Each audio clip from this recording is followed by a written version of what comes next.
కర్నూలులో నిర్వహించిన super GST సభ super success అయిందన్నారు BJP రాష్ట్ర ఉపాధ్యక్షులు ఎమ్మెల్యే ఆదినారాయణ రెడ్డి. దేశంలో రాష్ట్రాన్ని మొదటి స్థానంలో ఉంచడం లక్ష్యమన్నారు. 1000 రకాల ఉత్పత్తులు 5% జీఎస్టీ పరిధిలో ఉన్నాయని, ఉద్యోగులకు సూపర్ జీఎస్టీతో లబ్ధి చేకూరిందన్నారు. గూగుల్ డేటా సెంటర్తో అనేక పెట్టుబడులు వస్తాయని ఆదినారాయణ రెడ్డి తెలిపారు.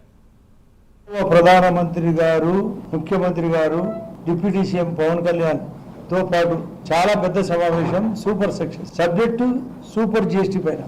ఈ యొక్క ప్రధాన అంశం నా యొక్క అభిప్రాయం అయితే చాలా మందికి ఒక అపోహ ఉంది.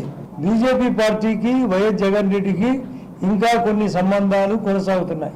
అవి కానే కాదు. ఆంధ్రప్రదేశ్కు కూటమి ద్వారానే పూర్తిగా గట్టిగా నమ్మకంగా అభివృద్ధి జరిగే ఏకైక అంశం 3 పార్టీల కలిగి, అందులో బీజేపీ, టీడీపీ, జనసేన.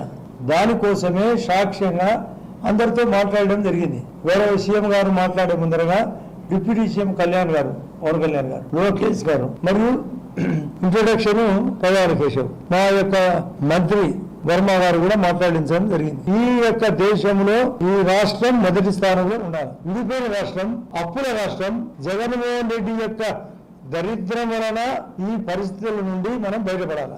ఒకవైపు పోయిన నెల సెప్టెంబర్ 22 నాడు రెండు పండుగల సందర్భంగా కర్నూలు దీపావళి, మొన్న జరిగిన దసరాను దృష్టిలో పెట్టుకొని GST 2 పాయింట్స్, ఒక స్లాబ్ 5, ఒకటి 18, 99% ఐటమ్స్, అంటే దాదాపు 1000 రకాల ఉత్పత్తులు 5%. 1% ఐటమ్స్ మాత్రమే